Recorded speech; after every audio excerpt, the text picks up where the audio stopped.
yang sehat.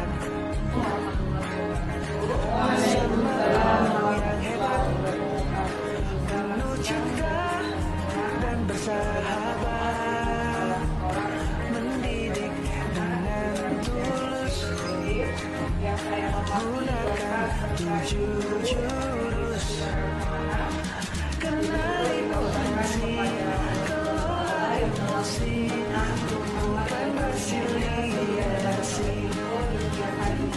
jaga konsistensi dan jalin koneksi, bangun kolaborasi dan menata situasi.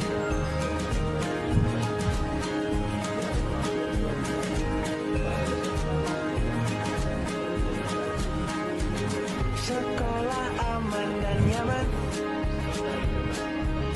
dan juga menggembirakan, tempat bertumbuh harapan, bersama ayo kita wujudkan, mendidik dengan tulus, gunakan 7 jurus, kenali potensi,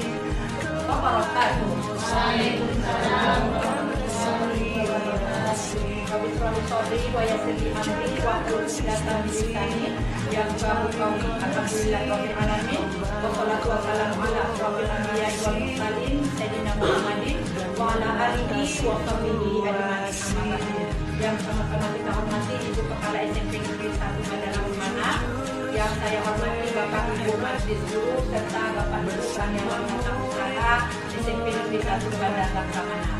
Alhamdulillah kita ucapkan rasa puji syukur kita kehadiran Allah Subhanahu wa taala yang telah memberikan anugerah kepada kita semua, anugerah kesehatan, kesempatan hingga pada hari ini kita dapat melaksanakan suatu kegiatan Pombel, yang mana kegiatan Pombel hari ini saya isi dengan kegiatan sosialisasi 7 jurus BK Hebat. Dan sebelumnya juga saya mengucapkan terima kasih kepada Ibu Kepala Sekolah yang telah mengizinkan kegiatan ini dilaksanakan di Pombel. Dan selanjutnya salawat salam kita hadiahkan bagi besar junjungan kita Nabi Muhammad SAW dilafaz Allahumma sholli ala sayyidina Muhammad wa ala ali Muhammad. Semoga dengan salawat yang kita hadiahkan kepada beliau, mudah-mudahan kita adalah umat-umatnya yang mendapat syafaatnya di hari kemudian nanti, dan tentunya acara pada hari ini, kegiatan pada hari ini berjalan sesuai yang kita harapkan. Baiklah, mungkin seperti apa yang disampaikan oleh Ibu Kepala tadi, judul sosialisasinya 7 jurus. Kita juga memiliki tugas-tugas tambahan yang diberikan oleh kepala sekolah. Ada yang sebagai wali kelas, ada yang sekarang di guru wali, mungkin ada yang sebagai wakil kepala sekolah, ada yang di perpustakaan, kemudian ada yang di TU, dan bermacam-macam tugas tambahan yang diberikan oleh kepala sekolah untuk menunjang karir kita, yang mana tidak terlepas dari 7 jurus BK Hebat ini. Jadi perlu saya tekankan di sini, berdirinya saya di depan ini bukan berarti saya hebat ya Bapak Ibu, tapi mungkin kita sama-sama belajar. Mungkin dulunya karena saya diundang oleh Dinas Pendidikan untuk mengikuti fasilitator daerah, mungkin itu aja lebihnya. Mungkin kedepannya ada juga fasilitator daerah untuk guru-guru yang lainnya. Seperti kemarin PJOK sudah ya Pak, fasilitator mungkin bisa juga guru-guru mapel yang lainnya seperti bahasa Indonesia, IPA, atau guru-guru matematika bisa juga menjadi fasilitator daerah untuk daerah kita masing-masing, khususnya kecamatan kita.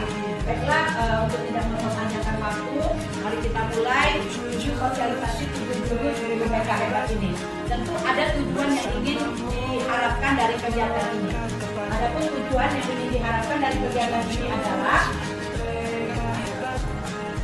bahwa agar setiap guru dapat mengaplikasikan 7 jurus guru BK di sekolahnya masing-masing dalam meningkatkan pemahaman, keterampilan, kompetensi guru dalam memberikan layanan bimbingan, memperkuat kolaborasi antar guru, serta mendorong penerapan strategi efektif dalam mendampingi peserta didik mencapai perkembangan optimal.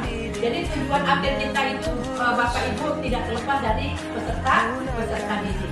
Bagaimana mereka bisa nanti menjadi siswa-siswa yang berkembang secara optimal.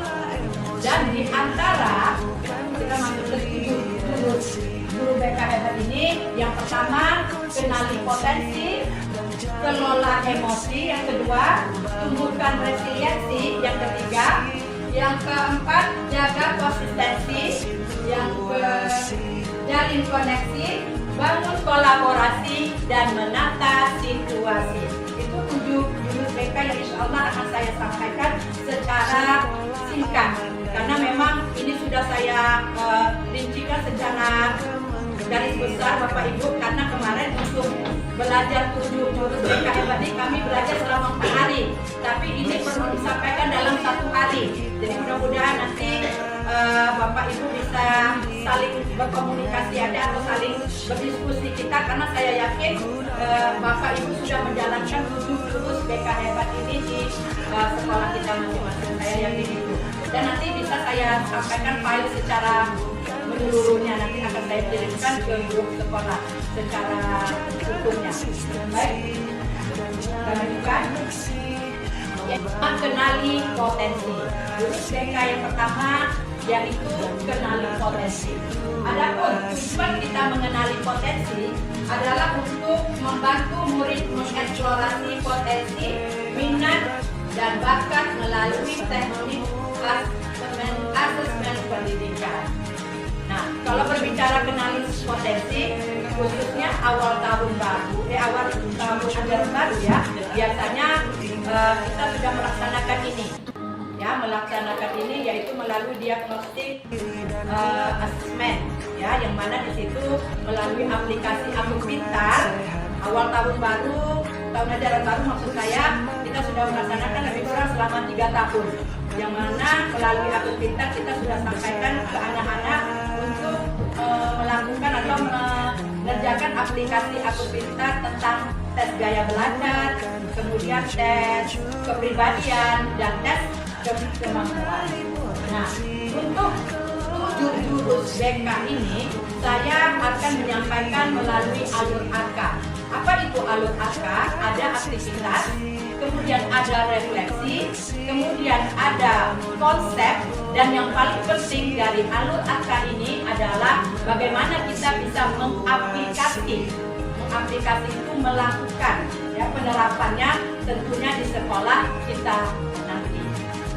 Baik, untuk awali dari kegiatan ini, aktivitas yang ingin saya lakukan pada kenali potensi, Ibu bisa menuliskan 3 kelebihan Bapak Ibu. 3 kelebihan yang saya masukkan di sini boleh kepribadian Bapak Ibu, mungkin boleh kemampuan Bapak Ibu, boleh minat Bapak Ibu, boleh bakat Bapak Ibu. Jadi di antara itu mana yang lebih dominan, yang Ibu atau Bapak anggapkan 3 kelebihan yang ada pada diri.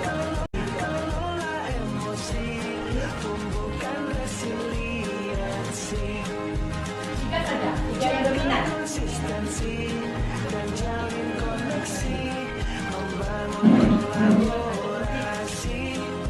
dominan kelebihan.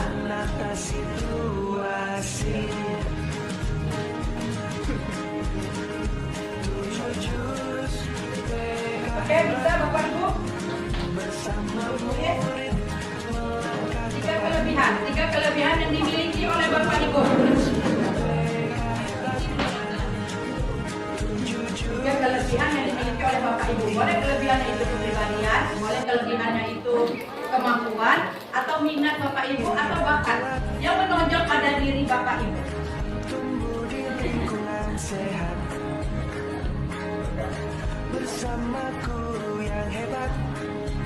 Oke, Ibu Sida, makasih. Ada? Saya minta lagi 2 yang refleksi balik ya. Gunakan 7 jurus. Kenali potensi. Oke, ada? Ada sudah siap?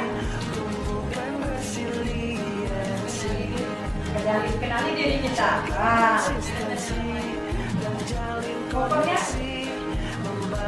terserah yang menonjol. Kelebihannya di sini berarti yang positif ya Bapak Ibu ya, yang positif yang menonjol.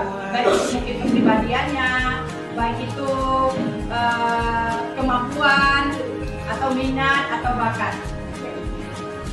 Oke, masih satu orang Bapak Ibu. Ibu Mega udah? Iya sudah. Oke, dua cuma berapa? Oke. kita wujudkan, mendidik dengan tulus. Ada, udah. Tadi ada kata ini masih baca apa? Ya, ada apa? Oke, ya. Oke, terima kasih. Saya ambil dua refleksi ya, untuk mengingat waktu saya ambil dua refleksi nanti. Bapak Ibu ke bagian yang lain nanti, karena kita masih ada 6 aktivitas lagi. Ibu masih ada 6 aktivitas lagi. Oke, terima kasih. Saya ingin Pak Didit bacakan kelebihannya. Bacakan kelebihan Pak Didit. Satu aja Pak Didit dari 3 tadi. Pada bermain gitar, tepuk tangan. Oke, kita minta Ibu Muraili membacakan satu saja Bu. Kita membaca cerita. Oke, kita minta 2 refleksi saja ya untuk mengingat waktu dari aktivitas menarik potensi ini. Tumbuh di lingkungan sehat, bersamaku yang hebat, penuh cinta dan bersahabat, mendidik dengan tulus. Gunakan 7 jurus, kenali potensi, kelola emosi, tumbuhkan resiliensi, jaga konsistensi dan jalin koneksi, membangun kolaborasi dan menata situasi.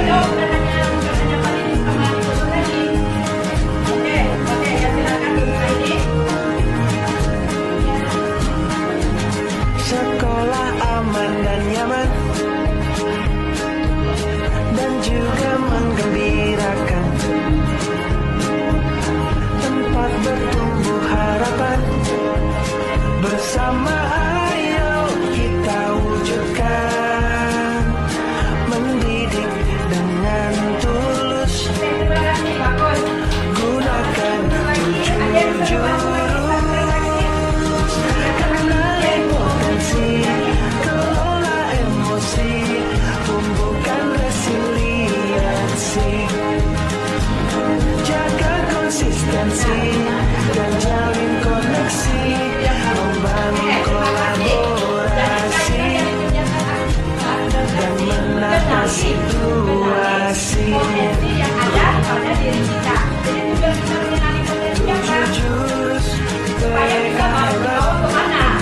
Dibawa kemana kita ini? melangkah tepat, Jadi kita bisa mengasah potensi yang kita miliki. 7 jurus yang akan ku ingat. Sekarang kita pada bagian yang ketiga, yaitu memahami konsep. Apa di sini memahami konsep? Bisa mengidentifikasi potensi. Bapak tadi kan sudah bisa mengidentifikasi potensi yang dimiliki. Oh, Ibu Yatimah bisa ini ngaji. Ibu Mega ini walaupun dia pendiam tapi dia pintar acting, misalnya gitu. Berarti kita memahami potensi ini nanti yang kita harapkan di lapangan. Anak-anak juga mengetahui potensi, dan potensi ini bukan hanya guru BK saja yang bisa mengidentifikasi. Jadi harapan pemerintah itu bukan guru BK, tapi bapak-bapak ibu guru non BK juga bisa mengetahui potensi anak-anak melalui guru atau makelnya masing-masing. Itu maksudnya. Kemudian bakat, ya, minat. Apa beda bakat dan minat? Kalau bakat itu ya dari lahirnya. Kalau minat bisa timbul karena faktor lingkungan. Mungkin karena kita ini misalnya ada lapangan bola voli, bisa anak-anak akhirnya minat karena kondisi lingkungan. Kemudian gaya belajar, dan biasanya kalau gaya belajar itu dibantu oleh guru BK ya Bapak Ibu melalui tes diagnostik kan. Ada gaya belajar yang saya sampaikan kepada Bapak Ibu sudah pernah baca gaya belajar anak-anak kita kan. Ada anak-anak kita yang Auditori ya. Dan itu menjadi acuan. Ini acuan ya, bukan panduan ya. Bukan panduan, tapi menjadi acuan bagi ibu-ibu guru mater, bapak-bapak guru mater untuk bisa membantu nanti di dalam proses belajar mengajar. Jadi jangan heran kenapa dia tidak mau mendengar, karena dia memang visual, gaya belajarnya visual, tapi kita marah-marah dia. Ya kan, itu tujuannya mengenali potensi anak didik kita. Kemudian, ini lanjut. Dan tujuan akhirnya itu apa? Kalau untuk anak didik kita, kalau tujuan akhirnya dengan mengenali potensi, mengenali minat bakat, mengenali apa kemampuan mereka, tujuan mereka itu apa? Kemana mereka mau diarahkan? Berarti ke mana tuh? Ke karir, ke masa depan. Kalau kita nanti mau lanjutkan, kalau kita SMP, anak itu mau dilanjutkan kemana? Mungkin mau ke SMK, SMA. Kalau kita lanjutan pendidikan ya, beda mungkin dengan SMA. Kalau SMA, SMK itu dia nanti ke karir nanti, ujung-ujungnya ke karir. Mereka cita-citanya mau apa? Tapi karena kita masih dalam jenjang SMP, yang bisa kita arahkan bagaimana nanti memilih lanjutan pendidikan yang sesuai dengan minat dan bakat mereka. Oke, lanjut. Yang terakhir, kita sudah masuk ke konsep ini yang paling penting dari 7 jurus BK Hebat ini. Alurnya adalah aplikasi. Yang mana? Coba. Aplikasi. Nah, aplikasi inilah yang diharapkan kitanya nanti guru-guru akan menerapkan di sekolah. Maka itu kita sama-sama berkolaborasi. Apa yang diharapkan dari kenali potensi ini? Guru bisa membuat rencana karir visual. Kualitulas bukan hanya guru BK. Kualitulas juga bisa. Ya. Kualitulas juga bisa nanti. Oh, ini kemampuan anak saya ini nanti ke arah sini. Maka kalau sekolah-sekolah SMA ada apa ini ya? Rekomendasi ya dari guru BK-nya dan kepala sekolahnya. Kalau sekolah-sekolah yang memang apapun rekomendasi itu memang harus ada. Anak ini arahnya kemana? Itu tujuannya nanti. Agar kita bisa membantu anak-anak kita melanjutkan pendidikan sesuai dengan minat dan bakat yang dia miliki. Kemudian guru bisa membuat rencana karir siswa melalui aktivitas sehari-hari. Seperti yang disampaikan oleh Ibu Kapsek, dari belajar aja kita tahu anak itu seperti apa. Ya kan, pembelajaran itu bukan hanya berlaku di dalam kelas, tapi di luar kelas anak-anak juga bisa belajar. Kemarin guru BK yang ketujuh menata situasi, saya juga memahami karakter anak. Ada anak yang studi apa waktu, ya kan, temannya bekerja di pulang, ya bukan dia. Kemudian ada anak yang pas minum, dia yang pas bekerja pulang. Tapi kita juga bisa memahami karakter anak. Jadi karakter anak itu bukan hanya didapat ketika kita mengajar di kelas, tapi di luar kelas melalui kegiatan ekstrakurikuler dan kegiatan-kegiatan yang kita buat di luar jam kelas itu bisa kita amati perkembangan anak, minat bakat anak. Lanjut melalui kegiatan ekstrakurikuler, dan alhamdulillah kita juga punya sarana untuk mengembangkan minat bakat anak-anak kita. Ada silat, kemudian ada band, mungkin olahraga lah yang perlu kita tingkatkan supaya apa? tersalur minat bakat yang mereka miliki. Kemudian diskusi dan wawancara. Ini pernah Ibu lakukan diskusi dan wawancara? Pernah ya? Wali kelas juga melakukan diskusi dan wawancara. Ya kan, guru mater juga bisa melakukan diskusi dan wawancara, bukan hanya guru BK saja. Diskusi dan wawancara, apa maunya, apa kemauanmu, apa yang kamu inginkan, itu harapannya.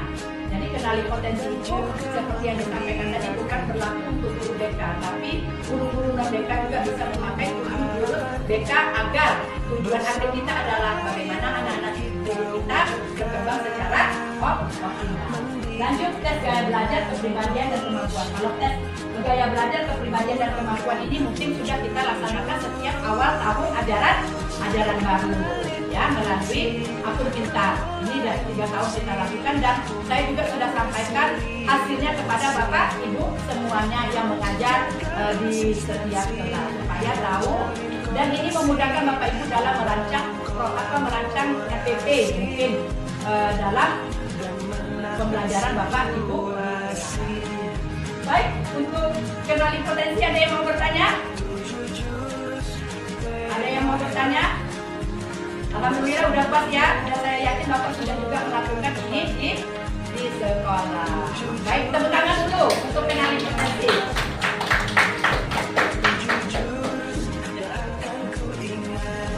Baik, Bapak Ibu, alhamdulillah kita sudah masuk ke jurus BK yang kedua, yaitu kelola emosi. Ya, kelola emosi.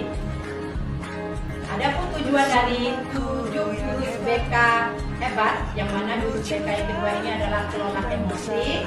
Tujuannya adalah bagaimana guru terampil menerapkan bimbingan langsung di kelas untuk membantu siswa mengelola emosi dan stres. Itu yang paling penting. Tapi yang jelas gurunya jangan emosi dulu, gurunya jangan stres dulu. Kalau guru emosi dan guru stres, pasti kita tidak bisa membantu anak-anak kita. Jadi memang berat, seperti yang disampaikan kita memang berat sekali. Ya, kita yang harus kontrol emosi kita dulu. Enak ya anak-anak kita nih ya. Kalau kita disalahkan, mereka yang memulai dulu kan, tapi kita yang disalahkan. Kenapa? Karena kelola emosi ini paling penting. Kalau kita tidak bisa mengelola emosi, anak-anak juga tidak bisa kita kelola emosinya secara baik. Baik, aktivitasnya bermain peran gembira. Setiap dari jurus BK hebat ini kita tidak lepas dari alur angka. Angka tadi apa tadi? Aktivitas, refleksi, konsep dan kita bermain peran gembira. Di sini saya minta Bapak Ibu memerankan perasaan gembira. Saya minta salah satu contoh bagaimana Ibu memerankan perasaan gembira. Ketika Ibu gembira bagaimana? Oke, Ibu saya minta satu. Oke, coba Pak Yasin Pak. Pak Yasin kalau gembira mendapat sesuatu kayak mana ekspresinya? Saya minta itu aja. Aha. Coba kita lihat ekspresi Pak Yasin ketika gembira. Ada kan misalkan yes, nah gitu. Wow, atau gini kan. Nah. Ayo, Bapak ketika senyum aja, benar betul senyum. Atau aja ya tadi kan. Bapak coba senyum. Oke. Kalau Ibu Mega lah saya minta. Nah, Ibu Mega ketika gembira ekspresinya kayak mana? Bolehnya kayak mana Bu Mega? Yes atau kayak mana? Boleh gitu aja. Oke, boleh. Nah, kalau Ibu Yani? Wanita. Kalau tadi gelas boba. Itu benar. Yeay, itu. Kalau misalnya Sederhana. Oke. Tangan dulu. Nah, dari aktivitas yang berperan gembira tadi, kita langsung masuk ke refleksi. Apa yang dapat kita ambil, apa makna dari kegiatan itu kalau dikaitkan dengan kelola emosi. Seperti ini sudah terjawab tadi, bahwa kelola emosi apa kaitannya tadi?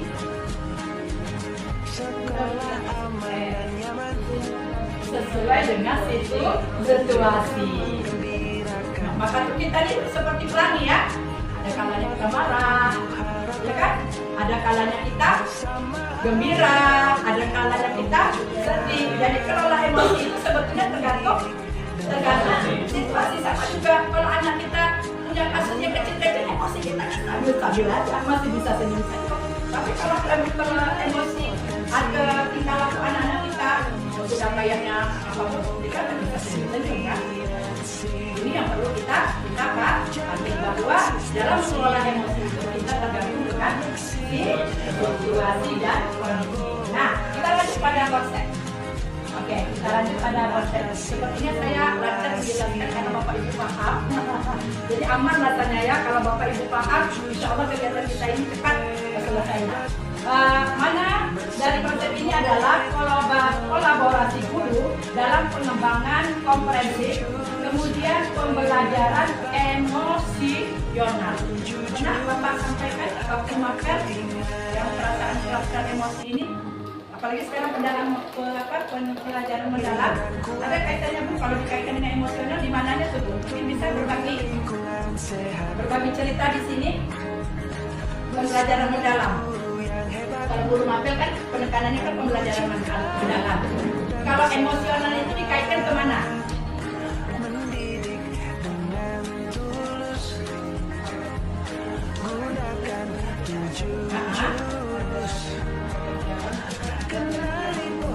Menggembirakan. Ya, itu termasuk emosi kan?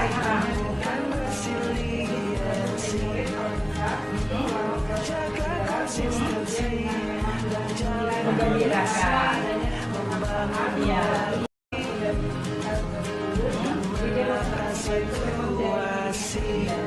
Oke, tepuk tangan untuk Ibu Mega. Sudah sangat membantu Bu, betul. Tujuan akhir daripada kita adalah bagaimana kita menciptakan anak-anak yang gembira nantinya. Berarti kalau kita berbicara kelola emosi itu kan bukan marah kan? Mungkin selama ini orang berpikir yang namanya emosi itu kan marah. Tapi emosi itu apa?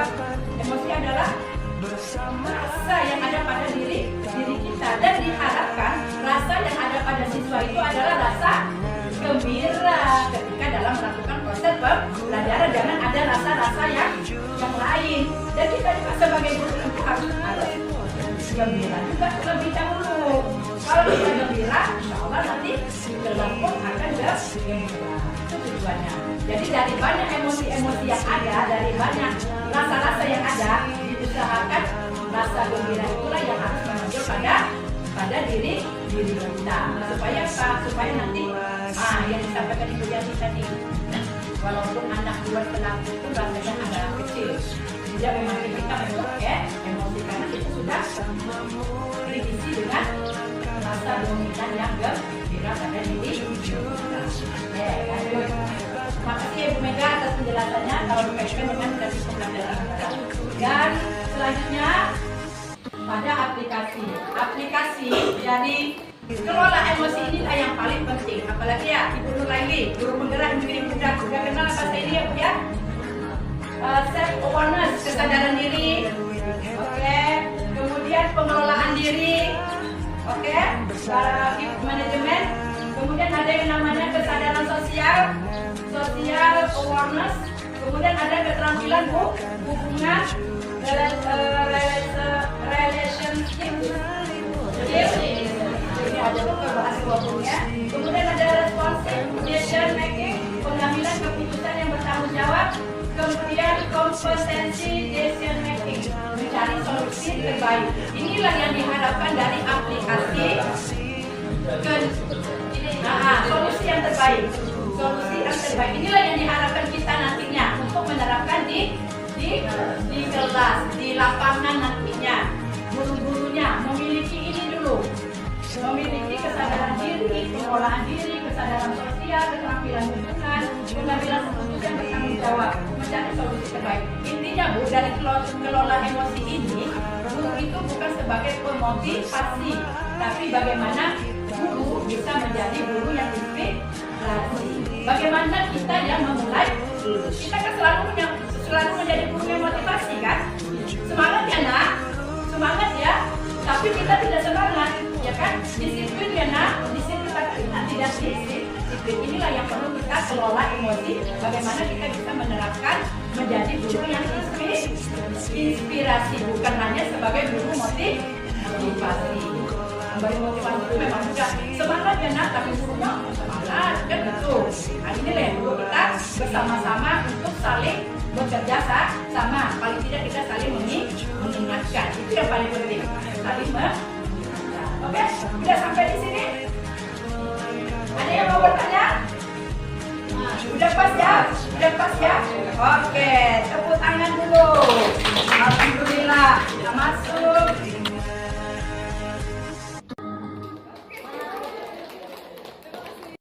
Dan kuat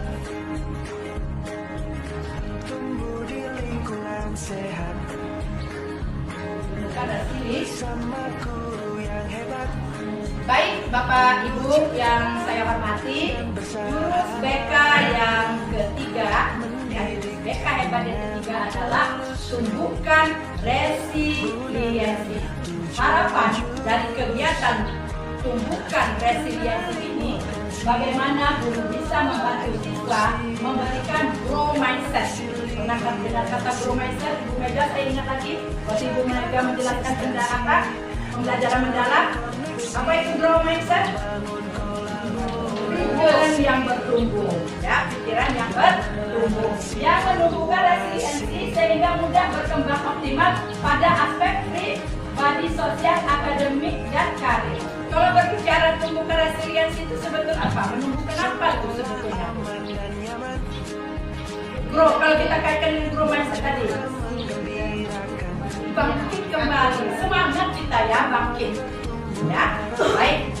Sepertinya Ibu sudah paham dan kita masuk ke alur akarnya. Alur akar tadi ada aktivitas, ya, refleksi, konsep, dan yang terakhir aplikasi. Nah, untuk aktivitas dari tumbuhkan resiliensi, saya ingin Bapak Ibu paling tidak satu orang atau dua orang menceritakan pengalaman yang dia pernah down, tapi dengan adanya grow mindset tadi dia semangat lagi. Tapi yang bisa bercerita. Oke, silakan Bu Nuraini. Jadi tentang siswa saya yang sebelumnya dia sudah kedua, Ya. kemudian jatuh, nama perubahan dirinya, saya kembali memanggil kemarin karena namanya persaingan itu wajar aku bangun turun dari kembali belajar apa yang harus kamu lakukan atau lebih daripada itu daya rezekinya jadi ada perubahan dia mau di depan sekarang dari belakang terus ke depan. Alhamdulillah untuk dengan motivasi pasti bisa membuat anak lebih daripada tadi jadi yang itu biasa Jadi kesimpulannya terima kasih Ibu Nuraini, bagus pengalamannya. Jadi grow mindset yang dimasukkan Ibu Nuraini di sini adalah Ibu Nuraini sebagai motivasi. Mungkin ada yang cerita motivatornya, ya. Ada yang bercerita mungkin dari dalamnya diri sendiri. Yang dalam. Ada yang cerita ketika dia down tapi dengan semangatnya yang kuat dia bisa bangkit lagi. Mungkin ada pengalaman Ibu Jasima. Ibu Jasima ini luar biasa nih. Ayo bisa cerita Ibu Jasima. Yang kaitan dengan grow mindset tadi, tumbuhkan resiliensi. Ya, itu masalah Bu. Cerita sedikit.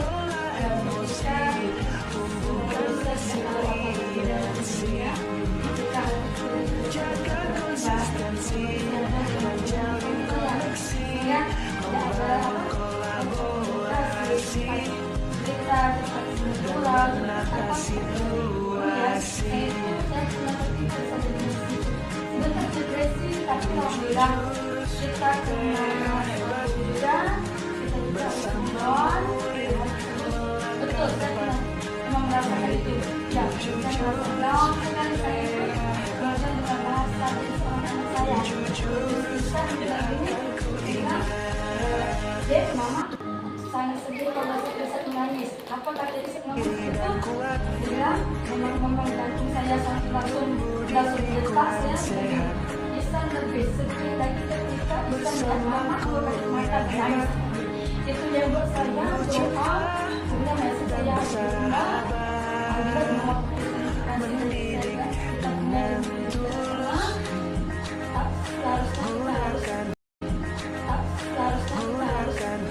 kita berlalu-lalu setelah itu, tapi kita harus jalan itu ke depan lagi demi anak-anak yang kita miliki saat ini supaya berkembang lebih baik.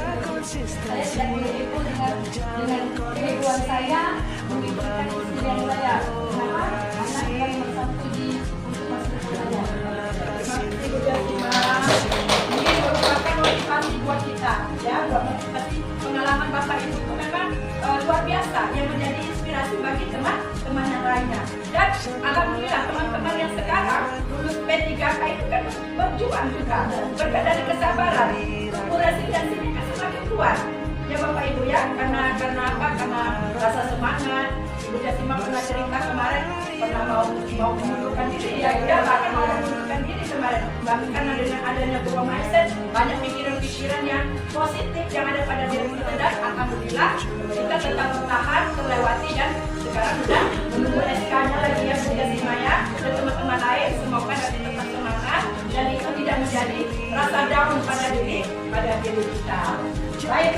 Nah, dari aktivitas menceritakan pengalaman yang disampaikan oleh Ibu Nuraini, kemudian Ibu Jasima tadi, kalau kita kaitkan dengan tumbukan resiliensi, apa makna yang dapat kita ambil?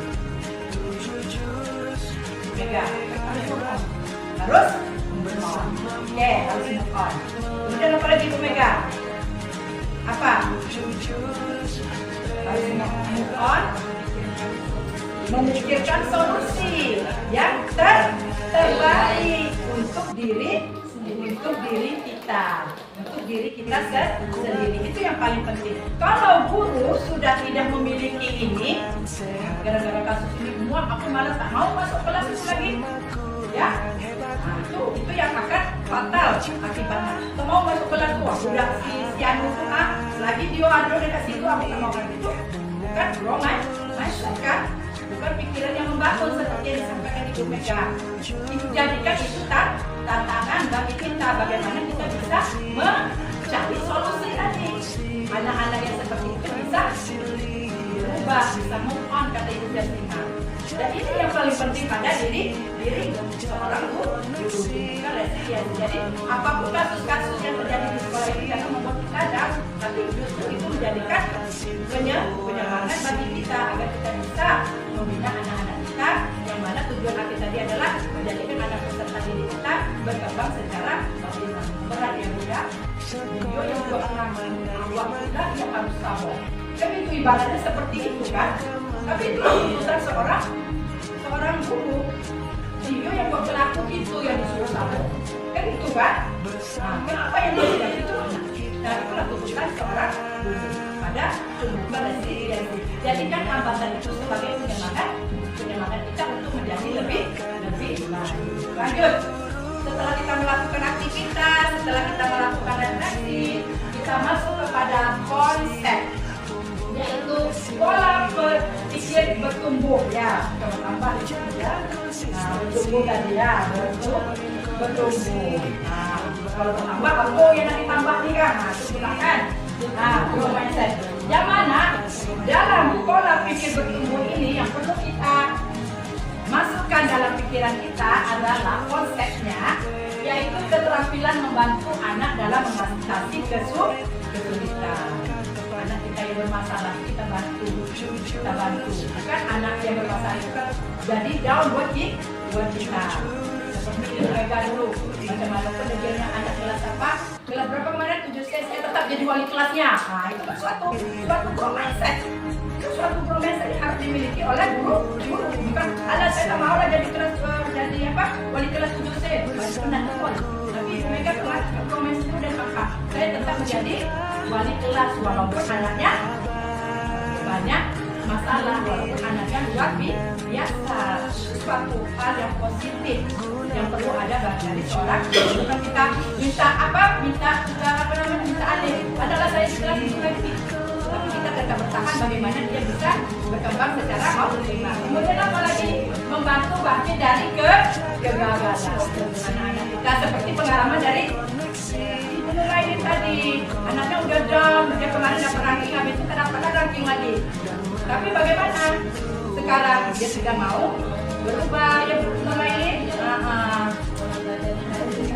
Iya, belajarnya sudah dirubah. Itulah seorang guru, membantu anak-anak kita beserta didik kita agar mereka bisa berkembang secara benar. Kemudian melakukan umpan balik, feedback ini yang paling penting. Ya, jangan hanya memberikan solusi, tapi ada umpan baliknya. Ada tak pemantauan terus yang sering kita lakukan. Anak-anak kalau tadi pantau,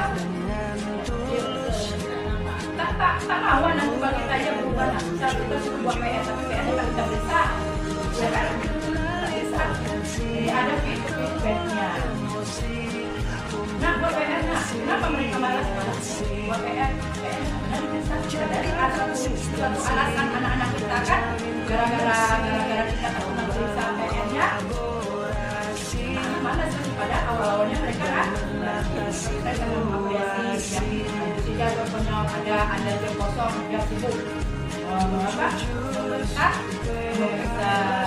PR anak-anak kita semuanya, ya seperti itu merupakan grow mindset yang sudah dimiliki oleh guru dan juga kita mengembangkan aja nanti semuanya seperti yang saya sampaikan jadi guru BK yang tadi tidak ada pada diri kita semua, bukan hanya pada guru BK ya, guru BK juga ada, cuma mungkin belum berkembang secara optimal. Inilah yang akan kita mulai, kita latih bersama-sama agar 7 jurus BK ini bisa kita kembangkan lebih baik lagi agar anak-anak kita bisa terbantu untuk menjadi anak-anak yang berkembang atau optimal perkembangannya.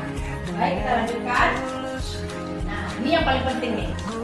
Yang paling penting dari alur angka dari setiap kegiatan atau dari setiap jurus BK itu adalah aplikasi penerapannya. Penerapan itu artinya yang akan kita lakukan di lapangan nanti di sekolah kita. Apa itu? Guru bisa memberikan umpan balik dengan jurus bisa menjelaskan kembali. Kalau burger itu apa sebenarnya? Burger itu ada keseimbangan kan? Burger itu kan ada keseimbangan antara yang atas dengan yang bawah. Ya kan? Tidak, maksudnya itu roti-rotinya itu kan imbang. Roti burger itu. Sebetulnya burger itu sebetulnya ada keseimbangan. Ini yang harus dimiliki. Iya, harus. Kenapa dia bisa itu? Ya, jadi kan bisa tegak ya kalau seandainya ini tidak kokoh ya burger lain ya. Maka itu memakai jurus burger. Jurus burgernya juga burgernya ya. Iya, ini nama aku aja nih, nama kerennya aja nih. Jadi burger itu harus ada keseimbangan supaya tadi itu bisa tegak, tak melepet, ya kan? Jangan kalau burger yang apa tuh, ya, karena mereka ada keseimbangan porsinya. Ini bukanlah yang bersolat dan kinyo daripada ini ya. Daripada roti ini jadi pas ya, jadi ada keseimbangan porsinya. Jadi saya kaitkan kalau begini mungkin ibu-ibu mulai lebih paham lagi. Nah, sebab dia pernah membuat gitu kan, kalau saya kan pandai makan itu lagi. Baik, pandai buat bisa mandi makan. Kemudian dimiliki oleh ibu Jasmi mata kucing kita takut tadi karena kebal, kalau orang lain kan karena kebal. Maka itu dia bisa bertahan. Ibu-ibu yang umur sampai 20 tahun itu orang-orang yang punya ketangguhan, ya kan? Kalau dipikir-pikir gaji seberapa itulah kan, tapi dia tetap bertahan. Itu sudah ada mindsetnya, sudah ada resiliensi pada dirinya. Itu yang paling penting. Kemudian, dukungan sosial ini juga penting. Ya, dukungan sosial itu artinya apa? Dukungan sekitar kita kan, itu yang paling penting. Kawan-kawan kita saling memberi motivasi, semangat, ya itu yang paling penting. Kemudian pandangan positif, ini yang tadi ada pandangan positif. Pandangan positif ini yang akan menguatkan kita untuk menjadi pribadi yang tangguh. Jadi mungkin karena anaknya, ya kalau Ibu Nuraidi mungkin karena rasa tanggung jawab sebagai wali kelas. Itu yang harus dimiliki oleh seorang guru. Agar apa? Agar nanti melihat anak-anak yang rasanya tidak sesuai dengan pikiran kita tidak menjadi down dan merasa menyerah, puaso lebih dong. Karena memang kita sama juga ya. Itu kaitan dengan pola emosi tadi. Ada dulu puaso lagi. Dikasih pun aku tidak berubah. Kan gitu kan? Tapi itulah yang perlu kita kita mengubah ya, kita sama-sama untuk mengubah agar nanti inilah harapan pemerintah menjadi guru yang hebat. Lanjut kesadaran dimulai dari kesadaran diri. Semuanya bermula dari kesadaran diri. Kalau kita tidak sadar dengan diri kita, siapa kita ini, siapa aku ini, oh ini tugas aku atau apa, maka tidak akan tumbuh rasa resilient. Nah, alhamdulillah sampai kita kepada jurus BK yang ketiga. Ada yang mau bertanya? Ada yang mau bertanya? Pas? Oke teman-teman. Bapak Ibu yang saya hormati, Bapak Ibu guru hebat yang saya hormati, alhamdulillah kita sudah masuk ke jurus BK yang keempat, yaitu jaga konsistensi. Oke, dalam jurus BK yang keempat ini jaga konsistensi, tujuan yang diharapkan untuk kita semua adalah guru mampu mengembangkan pembiasaan karakter positif kepada murid yang dikembangkan berdasarkan nilai-nilai agama dan budaya bangsa. Jaga konsistensi. Kalau kita ambilkan jaga konsistensinya apa? Konsisten. Teguh pendirian, tak berubah-ubah. Kerja penting, kerja malas, ya? Tidak dipaksa. Itu maksudnya. Baik, supaya lebih memahami dari jaga konsistensi ini, kita tetap memakai alur ARKA, yaitu aktivitas, refleksi, konsep, dan aplikasi. Baik, aktivitas buat tanda tangan sampai 10 kali. Buat tanda tangan. Oke. Nah, cukup. Oke, kita tengok. Ya, kita tengok. Membuat tanda tangan sampai 10 kali. Nanti kita contoh. Oke. Tanda tangan dia bukan parah. Tanda tangan bukan paham. Oke, tanda tangan.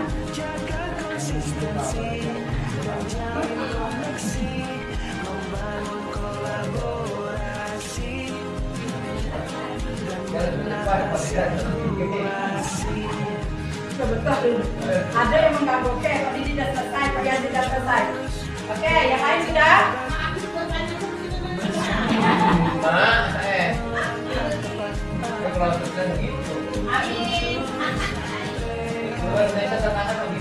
Ini yang menanggung juga nih. Oke. Sampai naik Oke, terima kasih. Sudah 10 kali. Oh, ini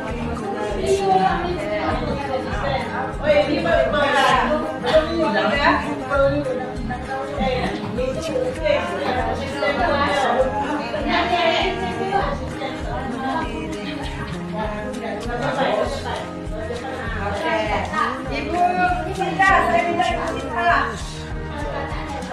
Ibu Sida, Ibu pilih Bu, mana yang tangan Ibu tadi Bu? Yang ini Bu.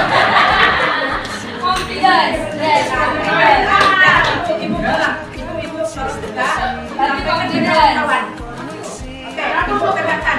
Lihatkan Pak Didit bisa lihat apakah sama dari 1 sampai 10? Tidak. Coba lihatkan dengan teman-teman. Ayo, coba Pak Yazid,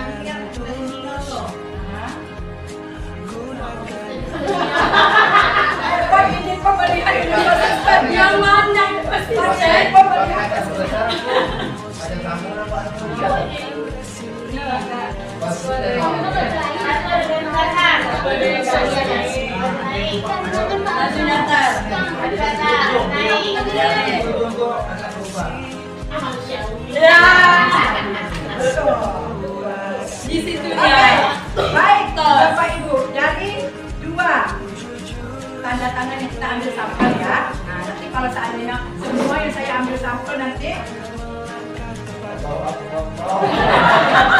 jadi kita ambil buat saja. Punya ibu siapa? Ibu Rosida dan punya ibu Jasima. Nah, kita masuk. Ya, ketemu tangan dulu. Oke, dari aktivitas yang kita lakukan, kita beralih ke refleksi. Apa makna yang dapat diambil dari aktivitas membuat tanda tangan tadi?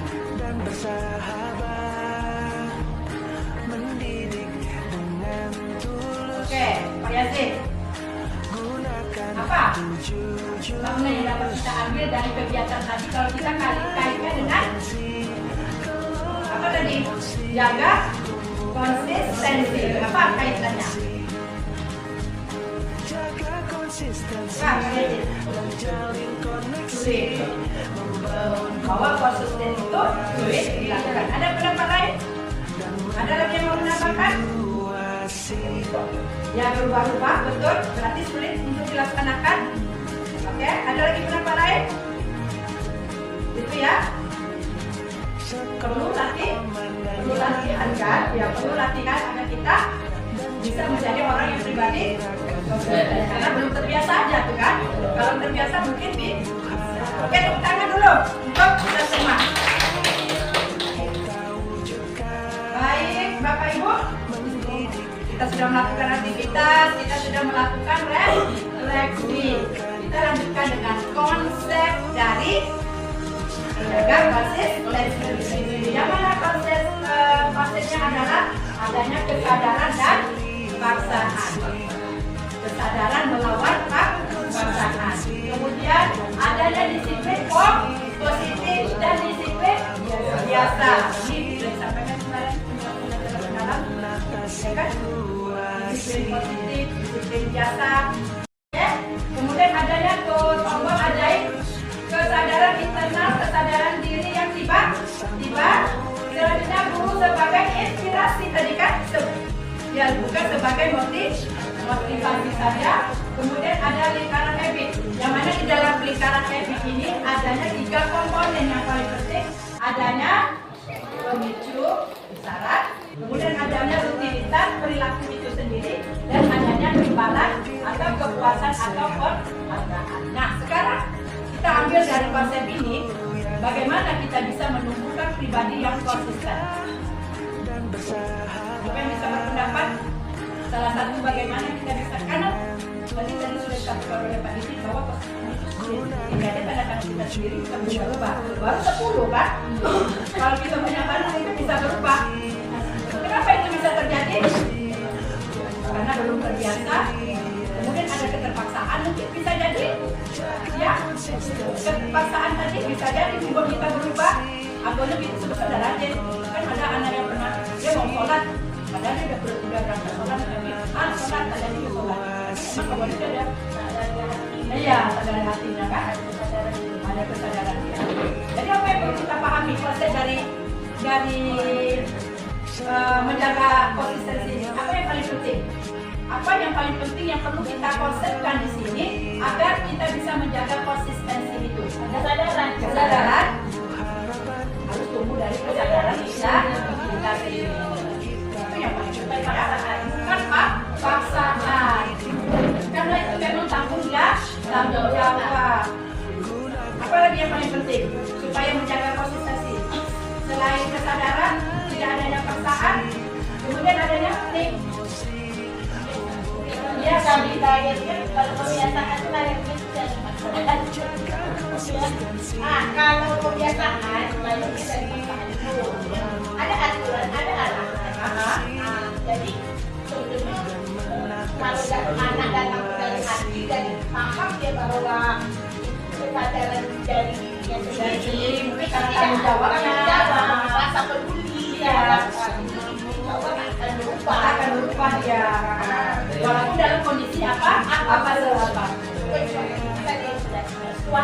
situasi kita harus peduli dan kembali ke manusia biasa tadi. Tapi kita perlu latihan untuk memilih yang dimulai dari kesadaran. sehat bersamaku yang hebat penuh cinta dan bersahabat mendidik dengan tulus gunakan 7 jurus kenali potensi kelola emosi tumbuhkan resiliensi jaga konsistensi dan jalin koneksi membangun kolaborasi dan menata situasi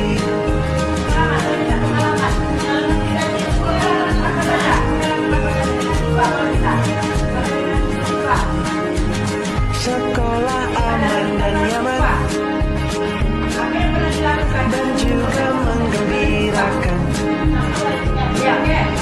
tempat bertumbuh harapan bersama ayo kita wujudkan mendidik dengan tulus gunakan 7 jurus kenali potensi kelola emosi tumbuhkan resiliensi jaga konsistensi dan jalin koneksi membangun kolaborasi dan menata situasi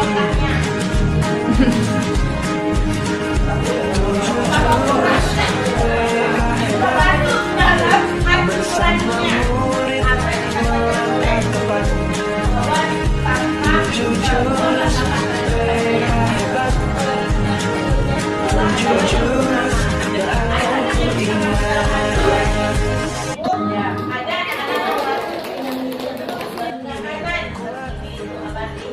ingat ada dari dirinya sendiri. Saya dari tadi itu dia makan jauh, tong sampahnya besar di sana, dia pindah membawa sampah ke sana. Besar lagi kita itu.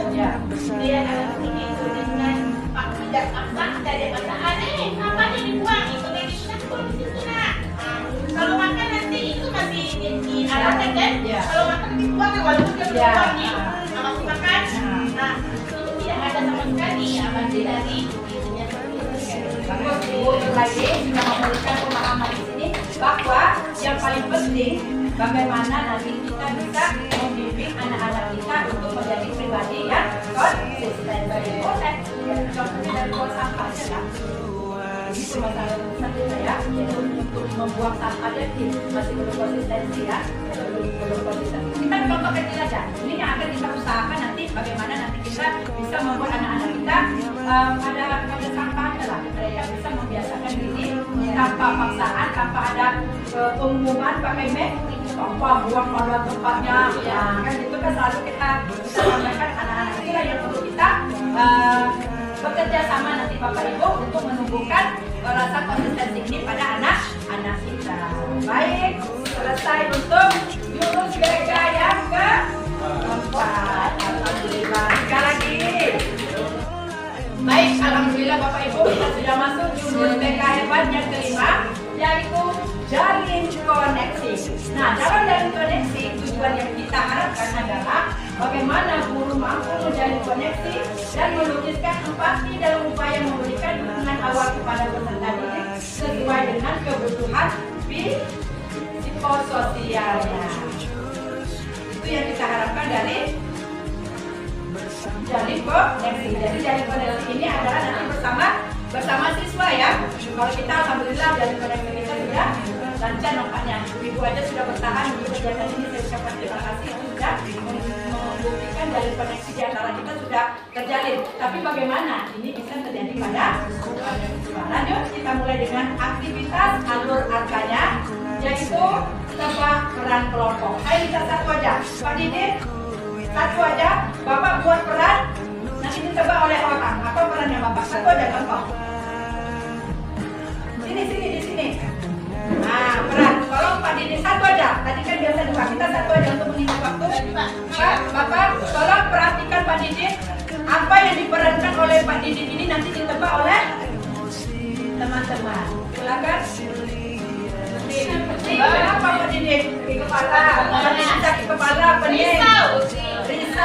mancing.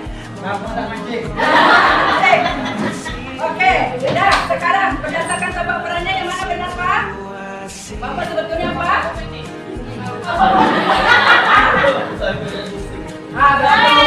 Benar. Jadi tebak peran yang diperankan oleh Pak Didi bisa ditebak oleh teman-teman. Berarti koneksi antara Pak Didi dan teman-teman yang bilang. Oke, lanjut. Nah, dari kegiatan tebak peran tadi, apa yang dapat kita ambil? Kalau kita kaitkan dengan apa tadi jurus BK yang kita bilang? Dari koneksi. Apa yang dapat kita ambil? Bapak bisa menebak bahwa Pak Didi ini apa yang ada rasanya saya tuh Ibu Yanti bau-bau bau ya. Apa yang dapat kita ambil? Pak Didi melakukan peran ditebak oleh apa? Berarti koneksi antara teman-teman sudah terjadi. Itu yang diharapkan terjadi di antara kita saling memahami. Oh lebih pusing. Itulah yang paling penting kalau seorang nanya. Nah, aku lagi bukan pusing Nina. Aku tahu mesnya kan. Nah, itu yang perlu kita ketahui kan. Nah, supaya ada nih, oh Ibu Yanti lagi ini. Kalau dalam bukan itu nanti adalah nantilah saya ngomong kalau itu memang perlu disampaikan itu yang memang harus ada pada diri kita supaya terjalin koneksi. Lanjut, konsep keterampilan mendengarkan aktif. Apa? Pernah Ibu lakukan kepada anak-anak kita keterampilan mendengarkan aktif? Ibu tidak pernah banyak bicara itu apa yang diceritakan anak kita. Pernah lakukan ini di pembelajaran atau sebagai wali kelas keterampilan mendengar aktif? Pernah tak kita melakukan itu? Kita dengar mereka saja berkucing-kucing.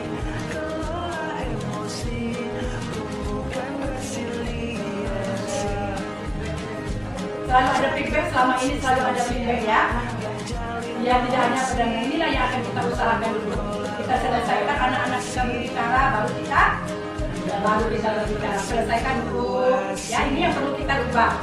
Nah ini yang perlu itu menjadi pendengar yang baik. Jadi pendengar di sini nanti kita tahu nanti apa curhat anak kita. Itu seperti yang dua mungkin sebagai guru BK saya juga selalu ya betul.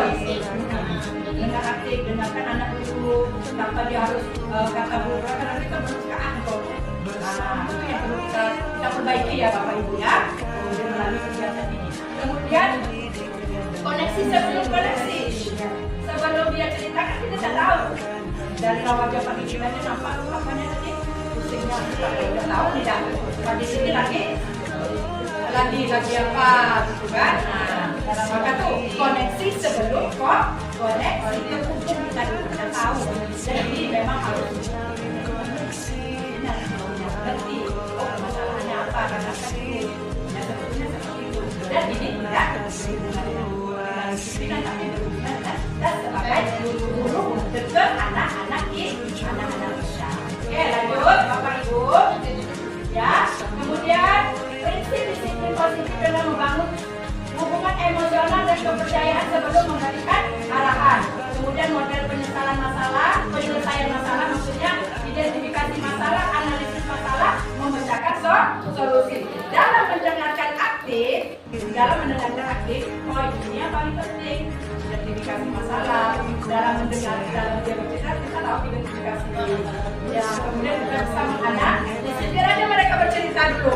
Kita mendengarkan sambil mengidentifikasi, sambil menganalisa. Kemudian nanti setelah selesai, barulah kita bantu untuk mencari solusi. Dan ingat, solusi itu bukan dari kita, tapi dari dirinya sendiri. Kita yang komandir dengan pertanyaan terbuka. Ya dengan pertanyaan terbuka, bukan pertanyaan tutup. Kalau pertanyaan tutup jawabnya ya tidak. Ya tidak. Apakah kamu sudah makan? Tidak. Apa yang kamu makan hari ini? Saya makan ini nasi. Apa lauknya? Lauknya ini. Siapa yang masak? Itu pertanyaan terbuka. Lalu kita usahakan dengan pertanyaan-pertanyaan terbuka sehingga dengan pertanyaan terbuka memancing mereka untuk bercerita atau curhat. Oke lanjutkan. Baik. Apa aplikasi. Ini yang paling penting dari Alur Akra adalah aplikasi. Bagaimana kita bisa menerapkan apa tadi Bu? Hal-hal apa nih tadi yang sudah itu berapa? Kelima. Ya, dari koneksi yaitu praktek komunikasi empati menggunakan aktif listening dan sertifikat restitusi. Yang mana restitusi itu adalah kita bawa itu ke keyakinan kelas ya, keyakinan kelas. Bapak Ibu sudah membuat keyakinan kelas di sekolah? Ada, alhamdulillah ya. Nanti kita apa dulu? Kita apa namanya? Dibuat di kantor keyakinan kelas grup A apa grup B apa kita tempelkan saja. Tempelkan saja keyakinan kelas itu supaya anak ingat dengan keyakinan kelas. Beda keyakinan dengan kesepakatan Beda.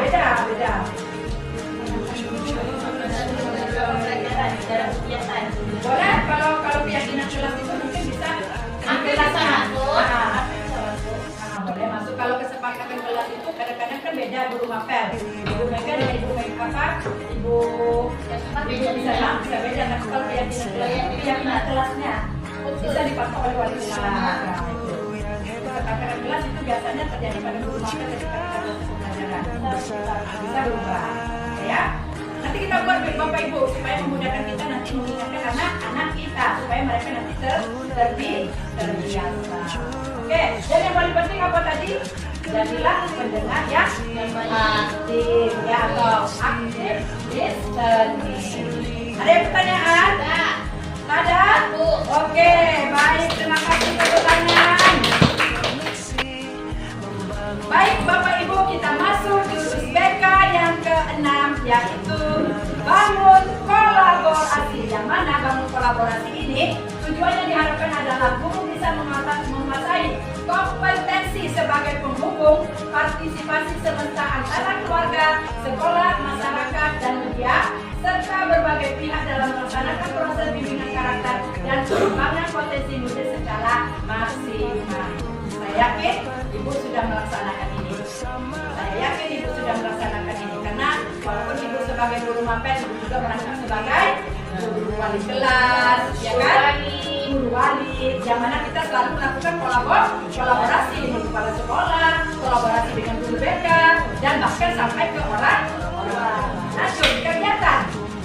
Nah, aktivitas dari akar yang kita harapkan dari bangun kolaborasi ini adalah sambung kata. Oke, aktivitasnya sambung kata, terserah Pak ini mulai kata apa disambung sama Ibu Ibu lain. Jadi itu terserah sambungnya. Itu menjadi kata ya. Ya boleh.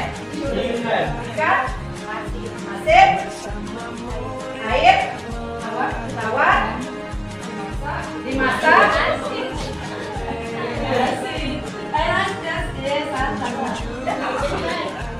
Kakati, apa tuh dimasak? Ramen.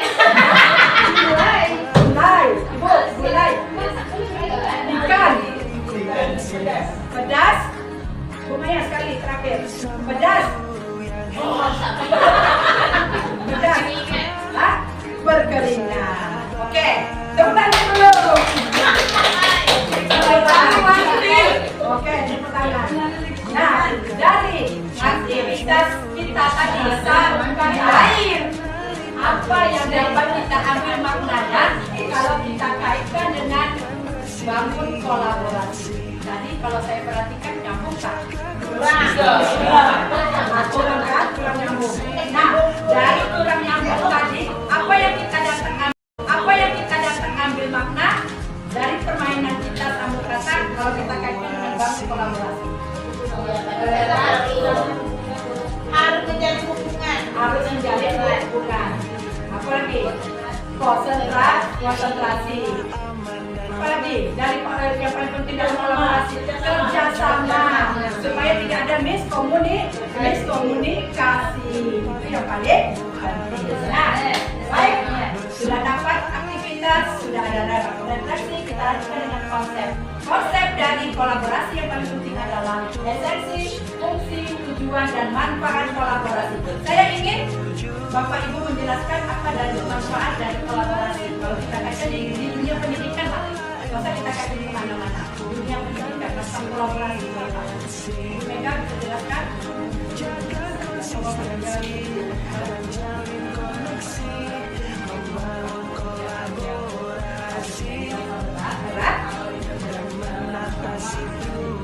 Oke, ada lagi yang menambahkan manfaat kolaborasi di dunia pendidikan?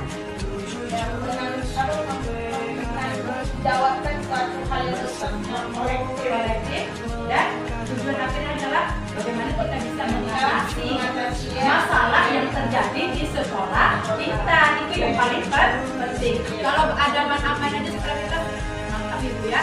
Tapi paling berat itulah ketika ada masalah, bagaimana kita bisa berkolaborasi untuk membuat satu kesepakatan agar tidak adanya masalah yang timbul.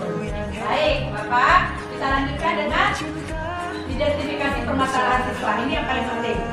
Ya, dimulai dari identifikasi permasalahan siswa. Yang mana kita harus tahu permasalahan siswa. Termasuk kalau kita sekarang ada berat nih, ini ringan, kasusnya apa lagi? Kasus sedang. Itu sudah kita pahami. Dan saya yakin Bapak Ibu sudah. Ya, kalau seandainya berat, langsung ke UBK kan. Kalau masih ringan, dan saya yakin Ibu sudah bekerja sama dengan baik, sudah menjalankan peran ini dengan baik. Ibu sudah tahu identifikasi masalah. Oke, lanjut. Kemudian, praktek kolaborasi problem solving. Yang mana kolaborasi tim bekerja sama secara efektif untuk mengidentifikasi, menganalisis dan menyelesaikan masalah yang kompleks. Contohnya yang paling kompleks kita lakukan ketika berangkat kita melakukan kolaborasi, ya kan? Itu mencapai suatu kesepakatan. Ada anak-anak yang tinggal, ada anak-anak yang perlu dinaikkan, ada yang perlu diluluskan, ini tidak perlu dinaikkan, karena pertimbangan tertentu. Itulah yang kita lakukan kolaborasi dengan diawali dengan mengidentifikasi masalah. Inilah yang paling penting. Karena apa Bu? Kalau tanpa kolaborasi kita tidak akan bisa menjalankan tujuan, visi, misi dan tujuan sekolah yang kita sepakati tanpa kolaborasi. Baik kita tidak bisa bekerja sendiri, kemudian kepala sekolah juga tidak bisa bekerja tanpa guru, mereka juga tidak bisa bekerja tanpa wali kelas, guru juga, siswa juga dari saling kolaborasi yang tujuannya adalah untuk mencari kesepakatan untuk mengerjakan masalah yang terjadi di sekolah kita. Dan alhamdulillah ada pertanyaan? Sudah pas? Oke. Alhamdulillah selesai untuk jurus BK yang ke-6. Jurus BK yang terakhir adalah menata situasi. Dalam jurus BK yang ke-7 menata situasi ini yang diharapkan adalah bagaimana guru mampu mengoptimalkan peran seluruh ekosistem sekolah dan menciptakan iklim sekolah yang aman, nyaman, dan menggembirakan. Jangan lihat kondisinya, kondisi sekolah kita tidak memadai, tapi bagaimana kita ciptakan kondisi sekolah itu supaya bisa menjadi sekolah yang menyenangkan, yang aman, dan menggembirakan. Oke, tidak terlepas dari alur angka. Alur angka yang saya minta di sini aktivitasnya adalah membuat ice breaking. Satu contoh, ibu-ibu kalau ketika mengajar di kelas ada pernah buat ice breaking belum? Coba yang apa ya? Oke, sambung iklan. Oke. Indomie Seleraku. mantap. Ada satu lagi contoh. Tadi deh. Ice breaking yang pernah dibuat di kelas.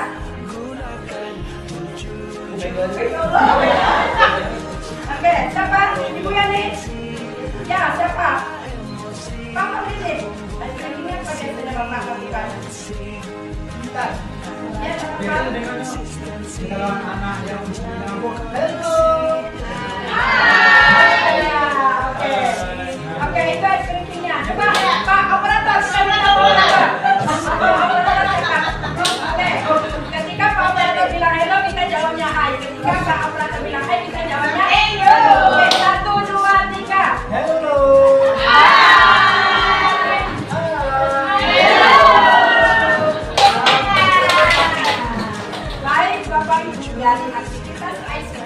yang kita lakukan tadi dari Bu Nuraini dan dari Bapak Operator Kak Iwan, apa yang dapat kita ambil maknanya atau apa refleksi yang dapat kita ambil kalau kita kaitkan dengan menata situasi. Ya, silakan Bu.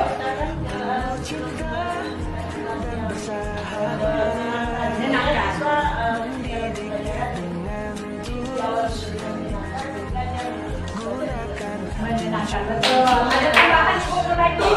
Iya, tadi kalau dalam pembelajaran kadang-kadang ini pilihan. Ya. Kalau kita terbentuk ya akan pembelajaran. Tapi kalau pembelajaran dengan iklan anak-anak lebih memahami. Jadi bukan hanya menyenangkan tapi mengembirakan. Sampai iklan dapat ingat dari iklan. Ya.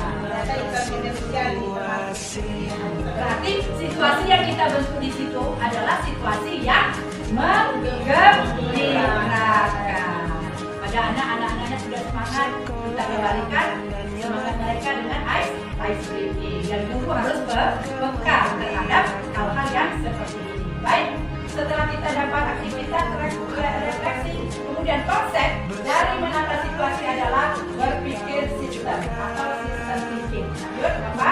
Kemudian dalam pendekatan holistik, kita memahami masalah sebagai bagian dari sistem yang kompleks dan dinamis, bukan dari bagian yang terisolasi. Kemudian prinsip pengurangan resiko nyaman, dan lingkungan belajar akan selalu menjadi aman dan menggembirakan.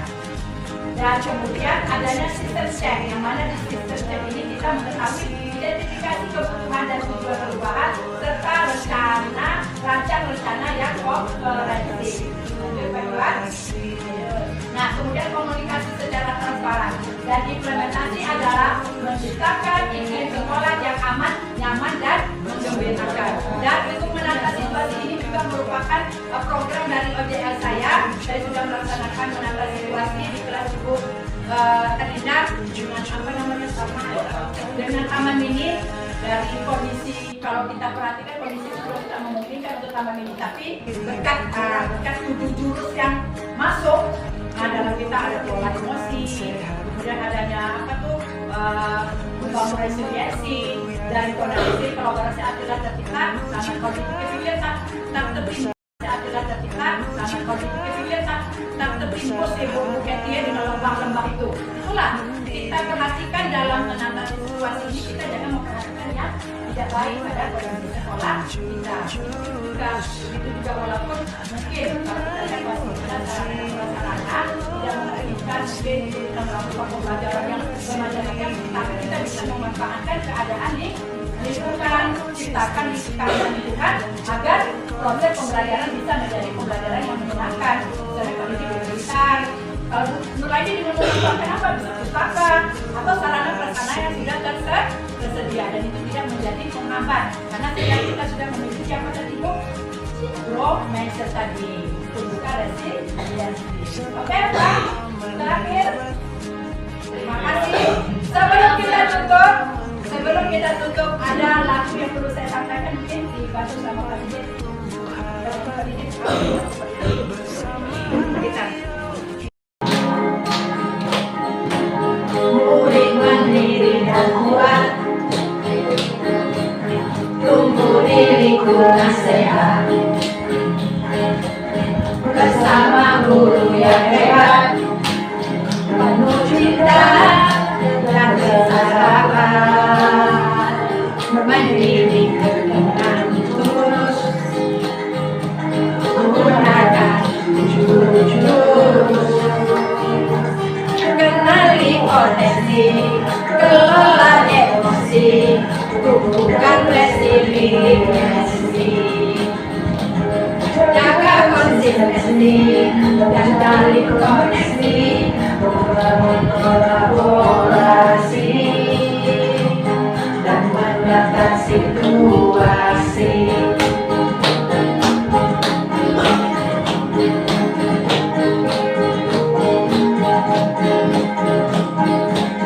Sekolah aman dan nyaman dan juga menggembirakan, tempat bertumbuh harapan bersama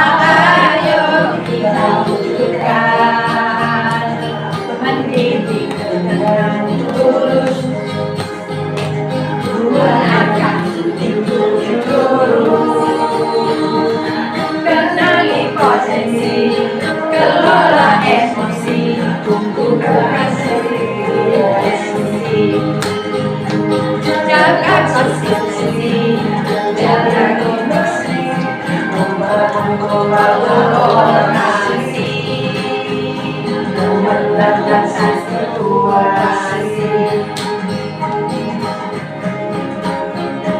Jujur mereka bersamamu melangkah. Jujur mereka jujur akan ingat. Oke, terima kasih atas perhatiannya. Mohon maaf atas kekurangan. Saya akhiri, wabillahi taufiq wal hidayah. Assalamualaikum warahmatullahi wabarakatuh. Waalaikumsalam warahmatullahi wabarakatuh.